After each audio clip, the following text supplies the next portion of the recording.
기드온을 긍정적으로 배웠습니다. 어렸을 때. 또 기드온의 300요사라는 게 얼마나 저한테 중학생일 때부터 신이 나게 했는지 모릅니다. 300명 안에 들어가야 된다는 그 전도사님의 설교에 나도 300명이 되리라는 그런 막 서원 같은 거, 기도 같은 거 수련회 때 했던 기억이 있습니다. 근데 기드온의 이야기를 좀 더 면밀하게 읽어보면 사실은 기드온은 이렇게 추앙할 만한 인물이라고 말하기는 좀 어렵습니다. 왜 그러냐 하면 기드온의 아버지부터 얘기하면 기드온의 아버지는 친미디안 성향의 사람입니다. 그러니까 우리나라로 치면 친일에 가까운 일을 하는 분이죠. 당시 부자였습니다. 그 부로 뭘 했냐면 이방 신을 섬기는 제단을 만들었습니다. 마을에서 가장 큰 부자였던 것 같습니다. 그러니까 마을에서 그 사람만이 그 일을 할 수 있었던 거죠. 물론 그 사람 혼자 한 일은 아닐 겁니다. 친미디안 계통의 사람들이 모여서 했을 거고 아마 그 아버지가 가장 중심이 돼서 그 재단을 만들었던 거죠. 문제는 하나님의 심판 중에도 그 일은 자행되고 있었다는 겁니다. 회개하고 돌아와야 되는데 회개하지 않는 거죠. 우리나라의 친일파가 하는 행동과 너무도 비슷한 그런 행동이 기드온의 아버지에게 있었습니다. 근데 그러면 기드온은 괜찮았느냐? 아니요. 그 아버지의 힘에 의해서 남들은 곡식을 먹을 수 없는 상태의 삶을 살고 있는데 그는 몰래 숨어서 곡식을 타작할 수 있는 그 정도의 양의 식량과 그런 부를 가지고 있었던 거죠, 이게. 그 당시에 수탈이 얼마나 심했는지 성경은 반복해서 얘기합니다. 같이 한번 보시죠. 사사기 6장 4절에서 6절 상반절입니다. 읽겠습니다. 진을 치고 가사에서 이르도록 토지의 소산을 멸하여 이스라엘 가운데 먹을 것을 남겨두지 아니하며 양이나 소나 나귀도 남기지 아니하니 이는 그들이 그들의 짐승과 장막을 가지고 올라와 메뚜기 떼같이 많이 들어오니 그 사람과 낙타수가 무수함이라. 그들이 그 땅에 들어와 멸하려 하니 이스라엘이 미디안으로 말미암아 궁핍함이 심한지라. 소산이 날 때라는 것은 우리로 치면 추수할철을 말합니다. 그때만 되면 그들은 다시 또 올라와서 추수된 모든 것을 걷어갔습니다. 1년에 농사를 짓는 사람 입장에서 1년 농사의 끝이 추수잖아요.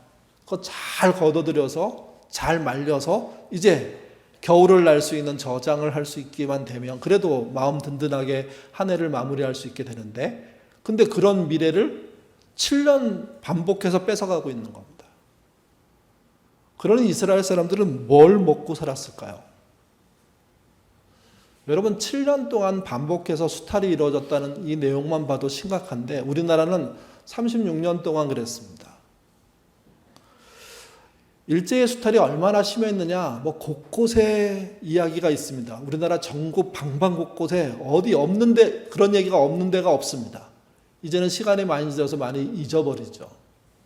이제는 글에서나 대하소설이나 또는 하여튼 역사소설이나 이런데 또 역사책이나 이런데 잠깐 나옵니다. 여러분 그 화면에 나와 있는 사진은 일제강점기 때 사진입니다. 군산항의 사진입니다. 군산항. 요즘 이제 우리나라 사람들이 군산항 관광 많이 가잖아요. 그래서 초원 사진관인가요? 그 앞에 가서 사진 찍고 거기 가서 빵 사 먹고 짬뽕 먹고 막 그 다음에 일제시대 건물 앞에서 또 들어가서 보고 막 하면서 그랬구나 이러는데 군산은 전주 옛날에 일이라 그랬죠. 익산, 삼례 그리고 그 김제평야 그리고 만경평야 이쪽에 있는 쌀들을 전부 일본으로 실어날 때 출구가 되는 항이었습니다. 그래서 아리랑이라는 소설을 읽으면 그때 진짜 얼마나 잔인하게 모든 걸 뺏어갔는지 기록들이 쭉 나옵니다. 그걸 읽으면요 분노가 치밀 수밖에 없습니다. 한 해 그런 거 아닙니다. 30년 넘게 계속해서 해마다 추수철이 되면 뺏어가는 거죠. 그때 그 장면을 소설이 그렇게 기록합니다. 여러분 같이 한번 읽어볼까요? 소설을 안 읽은 분들이 계시니까 도대체 어떻게 뺏어갔을까? 한번 이렇게 보십시오. 읽겠습니다. 신작로를 제일 많이 오가는 것이 소와 말이 끄는 달구지였다. 그 달구지들은 벼섬을 가득가득 싣고 군산으로 줄을 이었다. 추수가 끝나고 서너 달 동안 말구지 행렬이 2, 30씩 이어지는 것이 예사였다. 그 벼섬들은 모두 군산에서 정미되어 일본으로 실려가는 것이었다. 군산에 정미소가 큰 게 많았습니다.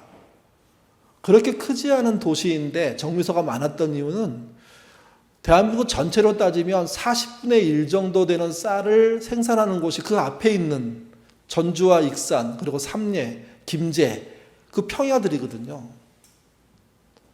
그래서 그 평야에서 쌀을 싣고 군산까지 오게 하기 위해서 길을 전부 포장합니다. 일제시대임에도 불구하고 아주 튼튼한 땅을 만들어서 언제든지 갈 수 있게. 근데 그 행렬이 얼마나 대단했냐면 서너 달 동안 지속적으로 2, 30리씩 막혀가지고 왜 막혔는지 아십니까? 결국은 군산으로 다 모이잖아요. 정미소 앞에 줄을 서야 되는 거예요. 거기다 내려놔야 되니까. 정미소 앞에 내려서는데 순번을 기다리기 위해서 줄을 섰던 2, 30리씩 서너 달씩. 그러니까 일본의 수탈이라는 거는 진짜 잔인한 거였습니다. 해마다 벌어지는 일이었고 군산만 그렇습니까? 인천은 안 그런가요? 부산은 안 그랬을까요? 목포는 안 그랬을까요? 각 지방의 유력한 항구마다 이런 수탈의 행렬들이 계속 이어졌던 겁니다. 그거에 비하면 사실 미디안이 빼앗아간 거는 사실은 약과입니다. 근데 여러분 그걸 약과라고 말할 수가 없습니다. 한 해 빼앗긴 것도 억울한데 7회를 빼앗겼으니까 이건 뭐 말로 표현할 수 없는 어려움. 그래서 그들이 하나님을 끝까지 배반하고 살다가 할 수 없이 사실은 하나님께 이제 탄원하는 겁니다. 살려달라고. 마치 어느 때와 똑같냐면 출애굽 전에 고센에 살았던 이스라엘이 하나님께 탄원했던 거하고 똑같습니다. 살려달라고. 하나님이 아니면 살 수가 없다고. 그때는 400년 넘게 하나님이 기다리게 하셨는데 이번에는 7년밖에 기다리지 않게 한 겁니다. 근데 그 7년도 잔인하게 긴 시간이었다는 거죠. 그런 시절에 기드온의 아버지는 친미디안파였습니다. 그리고 우상의 신전을 지어서 마을에다 딱 얹어놨습니다. 그래서 하나님이 기드온에게 첫 번째 시킨 일이 뭡니까? 너희 아버지가 세운 제단 다 불태워라. 그거 아니었습니까? 그거 쉽지 않은 일인데 기드온이 적극적인 동의에 의해서 한 게 아니라 억지로 좀 끌려가면서 그걸 하게 됩니다. 그리고 그게 무서워갖고 숨고 이렇게 여러 가지 어려움들이 일어나죠, 이게. 기드온은 그러면 이스라엘을 대표하는 인물로 불렀잖아요. 그럼 어떤 대표일까? 지난번에 한번 말씀드렸죠. 정말 준비되고 헌신된 사람의 대표가 아닙니다. 딱 이스라엘의 표준을 부른 겁니다. 그 당시 이스라엘. 하나님을 버리고 우상 숭배를 하면서 수탈당하면서 억지로 하루하루를 살고 있는 사람들 중에 한 명, 가장 대표될 만한 사람, 그 사람이 기드온입니다. 무기력한 존재, 스스로 뭘 할 수 없는 무능력자, 기드온을 부른 겁니다. 혼자 몰래 숨어서 곡식을 탈곡해서 먹으려다가 하나님을 만났잖아요. 여러분 뭐 기도하다가 금식하다가 하나님 만난 거 아닙니다. 독립전쟁을 하다가 하나님을 만난 게 아닙니다. 겨우 혼자 살려고 하다가 만났는데 그 기드온은 하나님을 따라가고 싶은 마음이 없었습니다. 도대체 이 존재가 누군데 나를 불러? 이 정도의 인물입니다. 이 정도의 인물. 근데 하나님은 그를 불러내셨습니다. 그가 그 일에 적합하다고 생각하신 겁니다. 그러면 하나님이 적합하다고 하면 문제가 없는 사람일까요? 설교의 두 번째 주제가 기드온의 리스크입니다. 기드온 자체의 위험, 우리 오너 리스크라고 그러잖아요. 사업체의 가장 우두머리가 가장 큰 문제를 일으킬 수 있는 존재라고.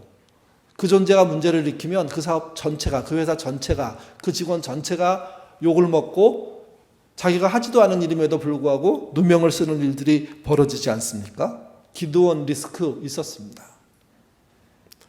기드온은 기본적으로요, 기회주의자입니다. 왜 그러냐 하면 하나님의 증거를 크게 보여주면 좀 따라 나왔다가 조금만 불리하면 다시 들어갑니다. 한 번만 그런 게 아닙니다. 여러 차례 계속 반복합니다. 모세의 경우는 처음에 의심을 지속했습니다. 7번 질문을 통해서 자기의 의심들을 이렇게 깨나갑니다. 그래서 기드온하고는 좀 다릅니다.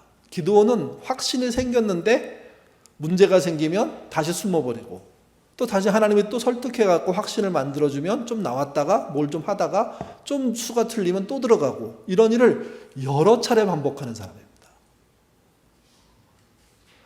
하나님은 그 기회주의를 알았습니다. 그러니까 기드온의 리스크를 알고 있었던 거죠. 여러분, 우리는 리스크가 없을까요? 저는, 여러분은 기드온만큼은 아니라고 하더라도 정성교 리스크 또는 여러분의 이름을 붙인 리스크가 존재하지 않습니까? 기드온이 기회주의적인 자임에도 불구하고 부름을 받았으니 하나님의 은혜다. 그렇게 말할 수 있습니다. 근데 기드온을 비난하기는 쉽지 않습니다. 우리도 우리의 리스크가 있기 때문에 나라는 존재가 갖고 있는 리스크, 위험 요소들이 존재하기 때문에 하나님은 언제나 사람들의 위험, 그 리스크를 감당하시면서 불러주십니다. 그리고 그 감당하는 것을 넘어서도록 인도해 주십니다. 결국 리스크의 극복은 하나님께 순종하는 길밖에 없다는 겁니다. 어쨌든 기회주의자 기드온은 엄청난 리스크를 갖고 있었습니다. 그 리스크를 줄이기 위해서 하나님이 하나의 방법을 쓰십니다. 그게 이제 오늘 본문의 이야기입니다. 7장 2절 말씀 같이 읽겠습니다. 여호와께서 기드온에게 이르시되 너를 따르는 백성이 너무 많은즉 내가 그들의 손에 미디안 사람을 넘겨주지 아니하리니 이는 이스라엘이 나를 거슬러 스스로 자랑하기를 내 손이 나를 구원하였다 할까 함이나. 기회주의자의 특징은요, 잘 되면 그 잘된 판을 자기 공로로 싹 전환시킵니다. 우리도 그럴 수 있죠. 우리도.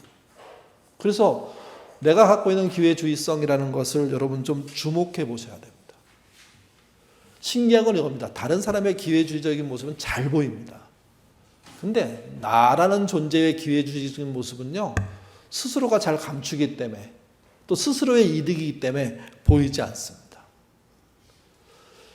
기드온을 일으켜서 이스라엘이 이제 미디안과 전쟁을 하게 되는데 그 전쟁 속에서 하나님께서는 이들이 지금 숫자를 가지고 만약에 싸운다면 본인들이 했을 거라고 주장할 수밖에 없는 존재라는 것을 알고 계셨습니다. 그래서 그들이 가지고 나왔던, 그들이 모았던 그 능력의 최대치들을 하나님께서 줄여버리십니다. 어떻게 줄였는지 5장 6절 말씀, 5절에서 6절 말씀 읽겠습니다. 이에 백성을 인도하여 물가에 내려가매 여호와께서 기드온에게 이르시되 누구든지 개가 핥는 것 같이 혀로 물을 핥는 자들은 너는 따로 세우고 또 누구든지 무릎을 꿇고 마시는 자들도 그와 같이 하라 하시더니 손으로 움켜 입에 대고 핥는 자들의 수가 300명이요 그 외에 백성은 다 무릎을 꿇고 물을 마신지라. 지난주에도 말씀드렸지만 처음에 모은 사람의 수는 32,000명이었습니다. 이스라엘 전체가 아니라 몇 지파에서 나온 사람들입니다. 그러니까 모집이 아주 잘 됐던 겁니다. 나쁘지 않았던 겁니다. 그 정도 숫자를 가지고 싸워야 됩니다. 근데 문제는 뭐냐면 당시 미디안의 군대는 몇 명이었냐? 13만 5천 명이었습니다. 13만 5천 대 3만 2천은 사실은 따져보면 상대가 안 되는 규모입니다. 근데 하나님은 많다고 생각하셨습니다. 만약 이 상태로 전쟁에 이기면 3만 2천 때문에 이겼다는 얘기가 나올 수 있는 정도의 현실인식을 갖고 있는 존재들이 이스라엘이었다는 거죠. 그래서 그걸 막기로 하셨습니다. 그래서 첫 번째 줄이시죠. 그래서 10,000명으로 줄어듭니다. 2만 2천 명을 떠나게 합니다. 10,000명도 많다고 하나님 생각하셨고 또 줄이십니다. 그래서 결국 나오게 된 존재가 300명입니다. 32,000에 비하면 1%가 안 됩니다. 그 정도 숫자 가지고는 아무리 그들이 말을 바꾼다고 하더라도 그 숫자로 이길 수 있다는 생각을 할 수가 없는 숫자로 줄여버리신 겁니다. 그리고 하나님이 일을 시작하시는 거죠, 이게. 그러자 다시 기드온이 숨어버립니다. 300명 가지고는 할 수가 없다는 생각을 가졌고 뒤로 물러섭니다. 그러자 하나님께서 그것에 대한 증거를 보여주겠노라고 말씀하시죠. 그리고 어떤 일을 하게 하시냐면 적군으로 몰래 들어가서 적군들이 하는 이야기를 듣게 하십니다. 적군을 향해서 들어갔더니 당시 군대의 숫자는요, 메뚜기처럼 많았다고 얘기하고요. 또 낙타의 숫자는 바다의 모래알처럼 많았다고 얘기합니다. 13만 5천 대 300의 전쟁을 치르기 위해서 하나님께서는 적의 심리 상태를 알게 인도해 주셨고, 그리고 실제 그 이야기를 듣습니다. 그게 13절에서 14절입니다. 같이 읽겠습니다. 기드온이 그곳에 이른즉 어떤 사람이 그 친구에게 꿈을 말하여 이르기를, 보라, 내가 한 꿈을 꾸었는데 꿈에 보리떡 한 덩어리가 미디안 진영으로 굴러와 들어와 한 장막에 이르러 그것을 쳐서 무너뜨리고 위쪽으로 엎으니 그 장막이 쓰러지더라. 그 친구가 대답하여 이르되 이는 다른 것이 아니라 이스라엘 사람 요아스의 아들 기드온의 칼이라. 하나님이 미디안과 그 모든 진영을 그의 손에 넘겨주셨느니라 하더라. 전쟁터인데 어떤 사람이 친구에게 꿈 얘기를 합니다. 이게 이제 무슨 말이냐면 우리가 생각하는 군대는 아니라는 겁니다.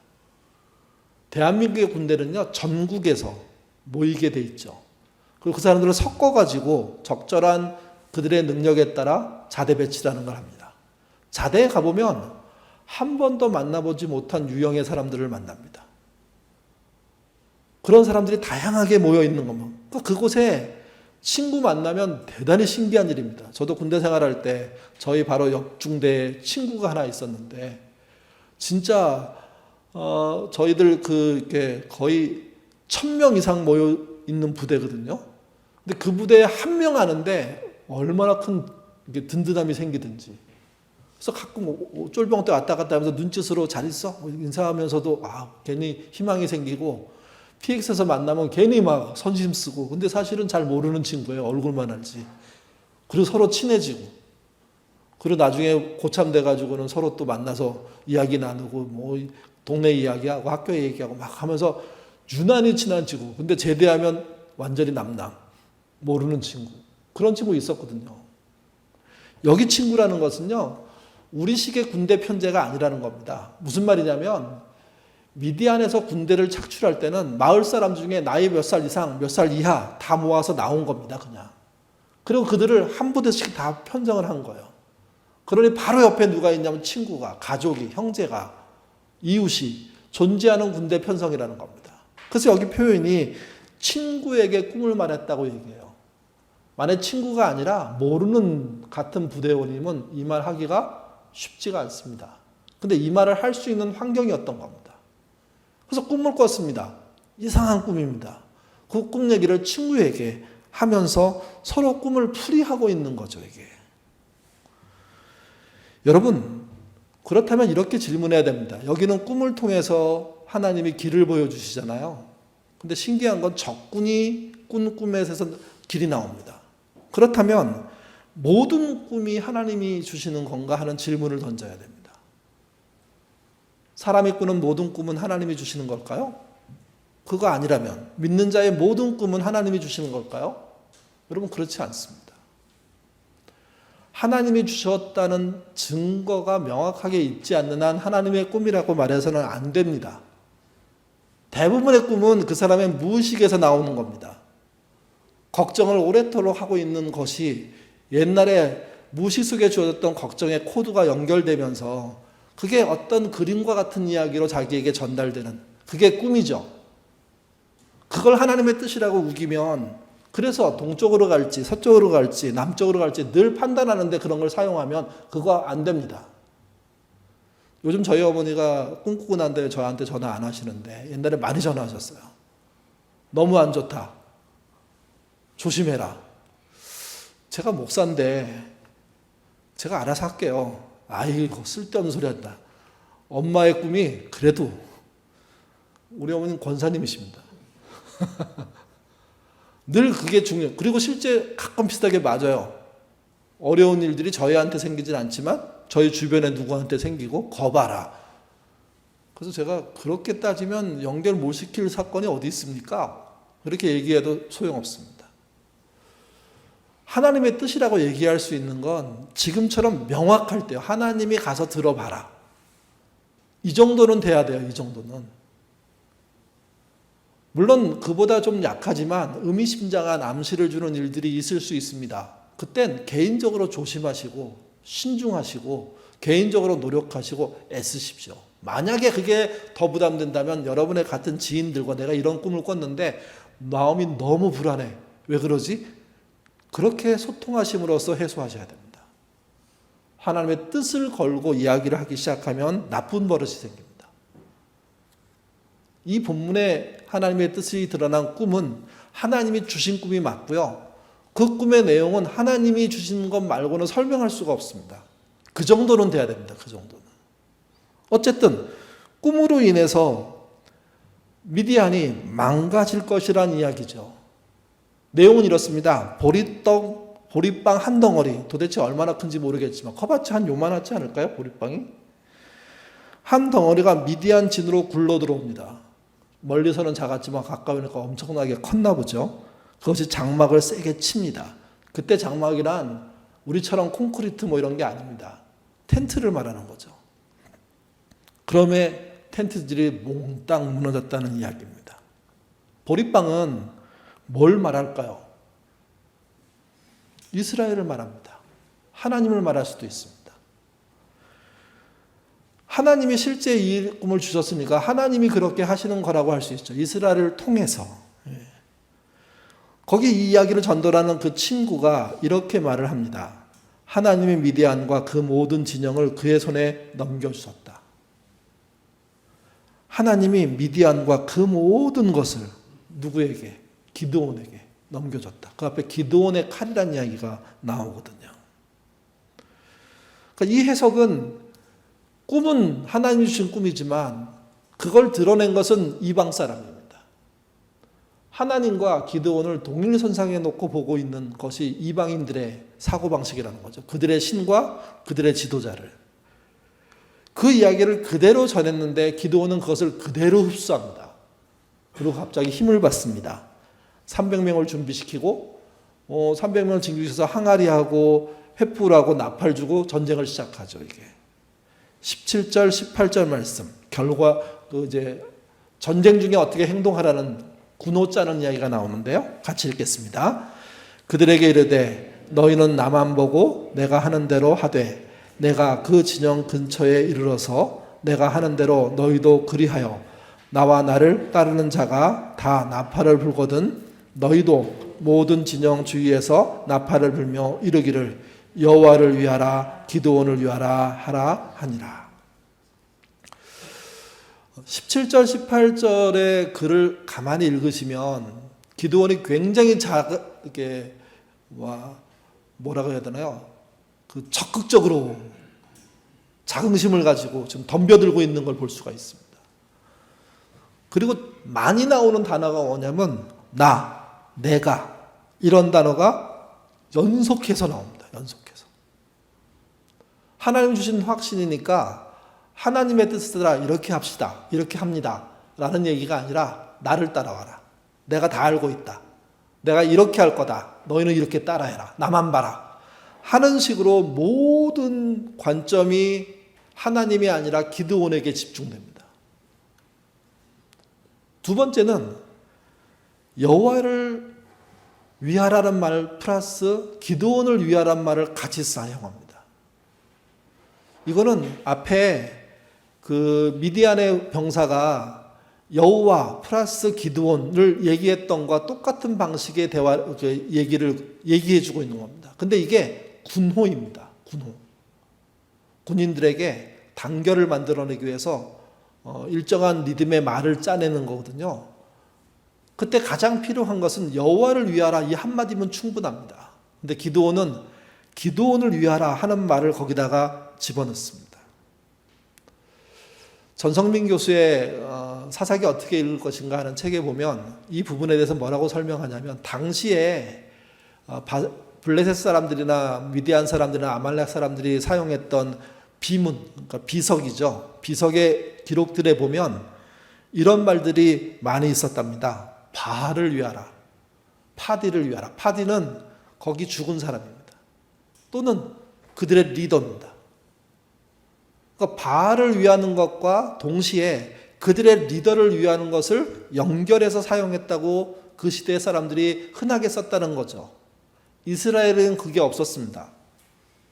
기드온의 기회주의성은 그런 것을 쉽게 훅 받아들이면서 본인의 위치를 하나님의 위치와 옆에 둬버리는 그런 실수를 하게 되는 겁니다. 이게. 그래서 기드온을 위하라, 여호와를 위하라, 기드온을 위하라가 바알을 위하라, 파디를 위하라는 거가 연결되는 것이고, 실제는 어떻게 쓰였냐면 여호와와 기드온의 칼이라는 것으로 쓰였습니다. 전쟁을 위해서 필요한 군호이지만 그 군호 속에 그 군호를 사용하는 자들의 자만이 들어있고, 그래서 기드온의 구호는 상당히 위험한 일이었던 거죠. 전쟁에서 승리합니다. 대승을 거둡니다. 그러자 갑자기 한 지파가 등장합니다. 에브라임입니다. 에브라임은 기드온이 속해 있는 지파에 비해서는 훨씬 더 유력한 이스라엘의 지파입니다. 요셉의 가족과 연결되어 있는 지파 아닙니까? 요셉의 영향력을 여전히 그들이 갖고 있었고, 에브라임은 무시할 수 없는 존재였습니다. 그러니 이스라엘의 중대사에 에브라임이 빠지고 잔치가 벌어지거나 승리가 벌어지는 건 말도 안 됩니다. 좋은 일에는 그들이 여지없이 앞에 서야 됩니다. 근데 에브라임이 빠져 있었습니다. 그러자 그들의 반응이 드러납니다. 8장 1절에서 3절입니다. 많이 긴데요. 같이 읽겠습니다. 에브라임 사람들이 기드온에게 이르되 내가 미디안과 싸우러 갈 때에 우리를 부르지 아니하였으니 우리가 이같이 대접하면 어찌 됨이냐 하고 그와 크게 다투는지라. 기드온이 그들에게 이르되 내가 이제 행한 일이 너희가 한 것에 비교되겠느냐. 에브라임의 끝물 포도가 아비에셀의 만물 포도보다 낫지 아니하냐. 하나님이 미디안의 방백 오렙과 스앱을 너희 손에 넘겨주셨으니 내가 한 일이 어찌 능히 너희가 한 것과 비교되겠느냐 하리라. 기드온이 이 말을 하매 그때 그들의 노염이 풀리니라. 기드온은 이스라엘 모두를 따지면 주류에 속하는 분류가 아니었다는 얘기입니다. 지파도 그렇고 가문도 그렇고 생각보다 영향력 있는 집안이 아니었던 거죠. 그러니까 이스라엘의 가장 약간은 변두리에 있는 어떤 사람이 부름을 받았고 큰 일을 했는데 이스라엘에 칭찬해 주고 싶은 마음이 없는 겁니다. 이스라엘 주류가 등장해서, 특별히 에브라임 지파가 등장해서 너 왜 나 빼고 이런 일을 저질렀어? 하고 다퉜다고 얘기합니다. 다퉜다는 게 언쟁을 했다는 말처럼 들리지만 사실은 그들의 우위권을 가지고 와서 꾸짖은 겁니다. 기드온은 깜짝 놀랐습니다. 한 번도 그거를 고려해보지 못했는데 갑자기 정치적인 문제가 생긴 겁니다. 정치적인 배려, 정무적인 배려를 했어야 되는데 그 배려를 그가 정치인이 아니니까 해보지 못한 거죠. 그때 그가 택한 게 뭔지 아십니까? 아부입니다. 성경에 가장 유명한 아부가 여기 나옵니다. 에브라임의 끝물 포도가 뭡니까? 포도 다 걷어들이고 이제 찌끄레기 남은 거. 대부분 찌끄레기 남은 거 갖고 뭐 하죠? 술 담죠. 근데 그것도 안 좋은 술이잖아요. 정말 좋은 술은 최상품으로 담습니다. 그거 다 하고 난 다음에 이제 뭐 버릴 수밖에 없는 건데 그거 이렇게 모아놓은 포도라는 거예요.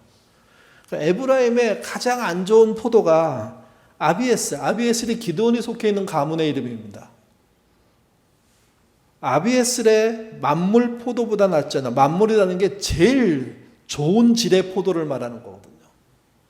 그러니 에브라임과 아비에셀은 비교할 수 없는 집안이고 에브라임의 한 발짝이 아비에셀의 100만 발작보다 훨씬 낫다는 이야기를 하고 있는 겁니다. 이게 메시지는 이렇게 번역했습니다.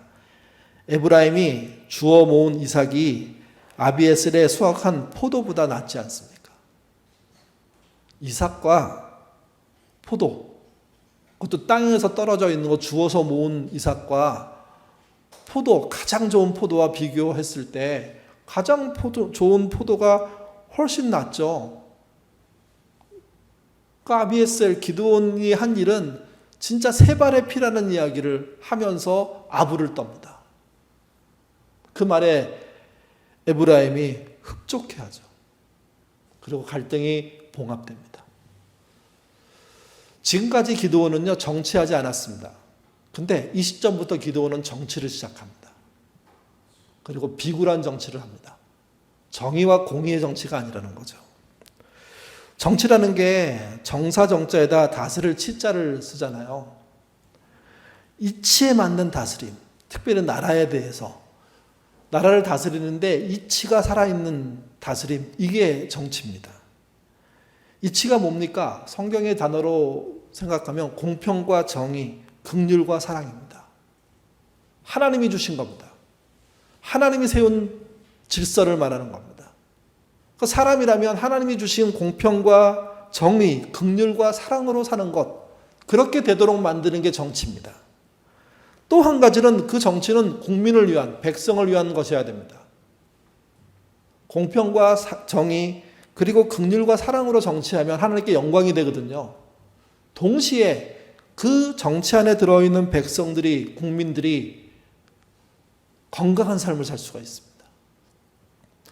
세 번째가 그 정치는 어디로 가냐면요, 사회의 발전과 연대, 미래를 세우는 일로 갑니다. 그게 정치입니다. 정치는 아부가 아닙니다. 아부 떨어가지고 내 편을 만들고 그 힘으로 남들을 짓밟고, 이게 정치가 아닙니다. 그럴 때 정치는 이렇게 말합니다. 정치하고 있다. 정치하다. 그때 정치는 실제 정치하고는 수준이 떨어지는 아부와 이합 집산을 말하는 겁니다. 이득을 위해서 고개 숙이고, 이득을 위해서 물러나주고, 이득을 위해서 편먹고, 이득을 위해서 아무렇게나 행동하고, 뭐 이런 거죠, 이게. 국무위원 3명의 청문회가 오늘, 어저께 진행됐습니다. 창피해서 못 보겠더라고요. 부끄러워서. 이 정도 인물들을 장관으로 지금 세우는 거구나. 아나무인들을 세우는 거구나. 하도 말하기 힘드니까 주랭랑 친 사람을 세우는 거구나. 이런 일들이 막 벌어지고 있습니다, 지금. 그들이 바라보는 건 대통령 한 명밖에 없습니다. 오직 거기에 아부 떨고 다른 사람한테는 힘을 행사하는 사람들이 등장하는 겁니다. 정치가 아닙니다, 이거는. 정치하고 있는 겁니다. 기드온의 정치는 공평과 정의와 긍휼과 사랑의 정치가 아니었습니다.